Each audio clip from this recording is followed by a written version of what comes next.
List of top 10 special towers from all the four games in the Kingdom Rush series. Hi, we are going to find out which are the top 10 special towers from all the games in the Kingdom Rush series. We are also going to rate them from number 10 to number 1. The tower in the 10th position is the mysterious cave which appears in the level Ice Wind Pass in Kingdom Rush 1. This cave has Sasquatch. The Sasquatch looks and acts much like a Yeti or rock elemental. He's basically a reskin of the Yeti. He has a fair amount of hit points and a slow but powerful area attack. His rally point range is almost twice as wide compared to the barracks.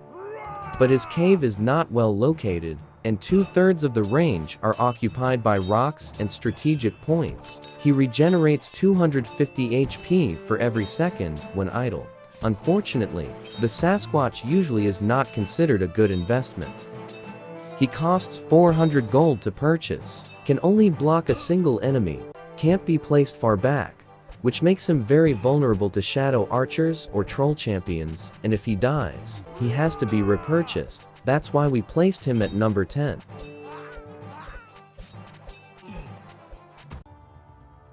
Number 9 on the list is the Troll Mercenaries. They are a mercenary tower appearing in several levels of Kingdom Rush Vengeance, mostly in heroic challenges and iron challenges. It allows the recruiting of trolls and troll champions. This tower is quite useful in certain levels as they are quite cheap. Each troll champion will cost us 80 coins. And we can have up to 3 troll champions at a time. They are quite efficient against walking and flying enemies. When we group them with the Dark Knights, they can do really well against strong enemies because of their ability to throw axes. They do not have strong armor and their HP is quite low, which makes them quite vulnerable against strong enemies like the Warbear, and their HP regeneration is also not fast enough. That's why we are placing them at number 9. If they had better armor or better HP regeneration, I would have placed them at number 7 or 6.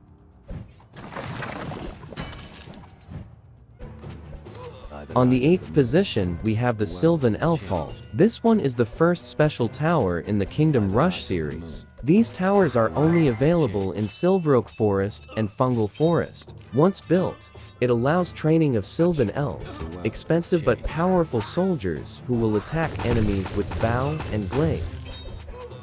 The high cost of Sylvan elves, in addition to their lack of respawning ability, is compensated by the fact that they are possibly the most versatile soldier in the game. They deal 25-50 damage with both their arrows and double swords, and a full team of 4 can effectively take down almost any enemy in the stage. Effective use of rally points can keep these soldiers alive for the entire Silver Oak Forest level. On the 7th positions, we have one of the favorite special tower of almost every kingdom, Rush Fan. The mercenary camp with legionnaires and genies. Genies are twice as expensive as legionnaires, but are much more powerful, and should be prioritized unless you are short of gold. They heal 20 HP per 0.5 second when idle.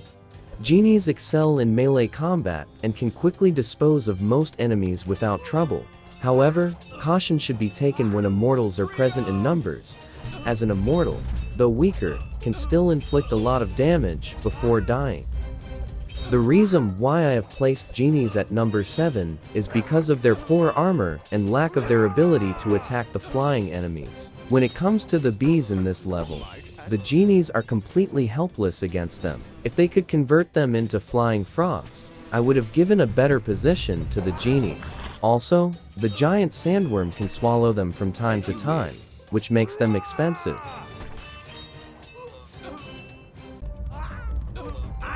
At number 6, we have Scumbar. Many people may think, why I am placing the Scumbar above Genies and Sylvan Elf Hall. The reason is the ability of the Buccaneers to destroy enemy. They have a unique way of fighting that allows them to show up to battle raging drunk. By spitting mouthfuls of alcohol on their enemies and lighting the contents on fire as they do so, They are effectively human flamethrowers capable of setting their foes ablaze.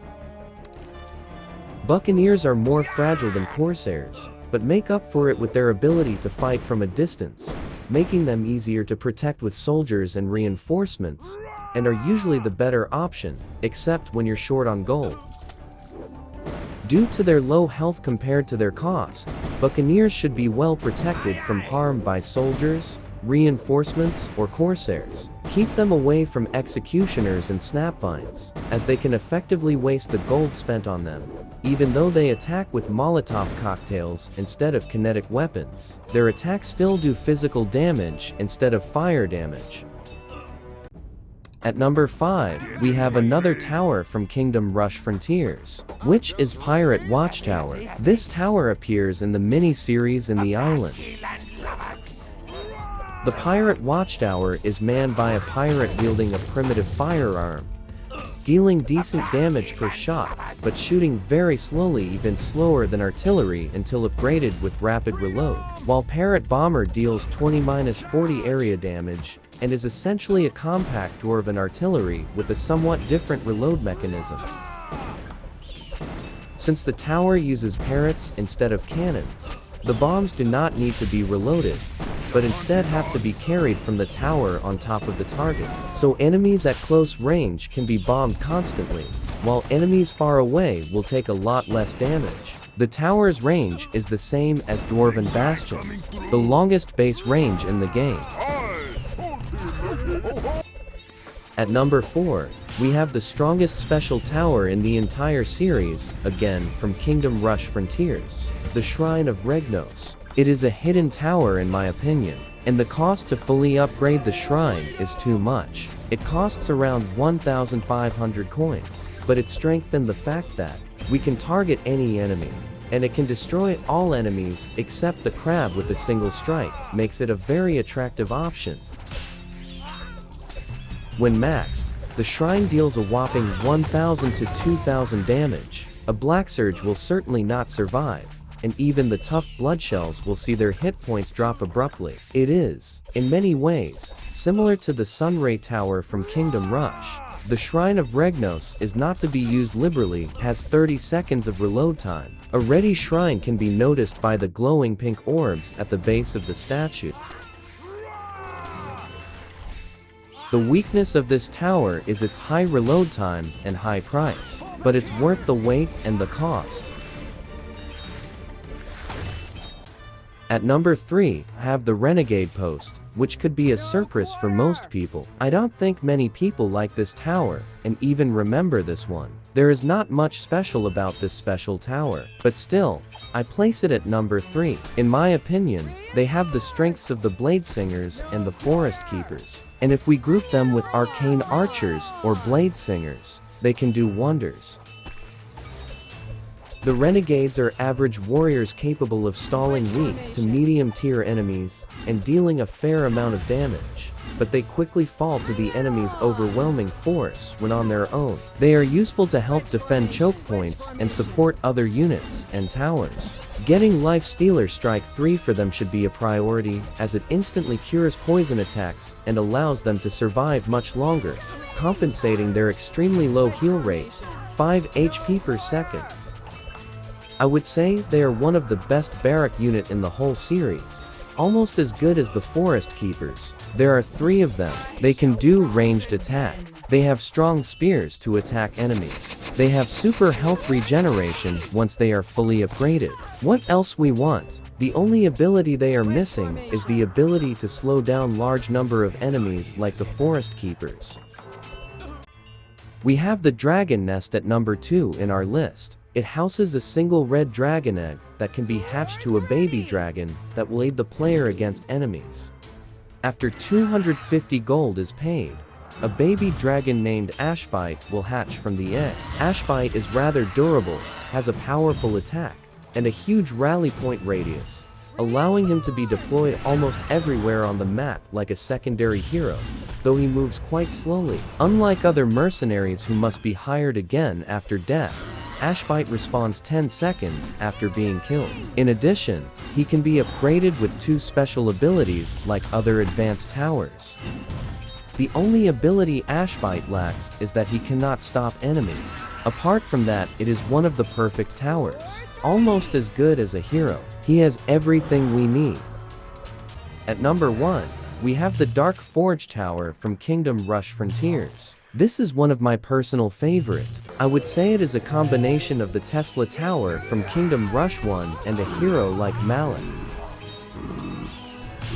This tower has everything we can ask for. It can do area damage. It can stop enemies. It can attack flying enemies. It can attack large group of enemies. Even Frankie from this tower can do area damage.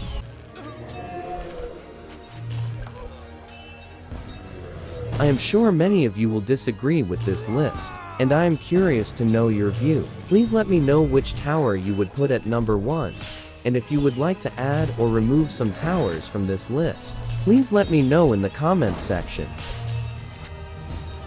Thank you for watching.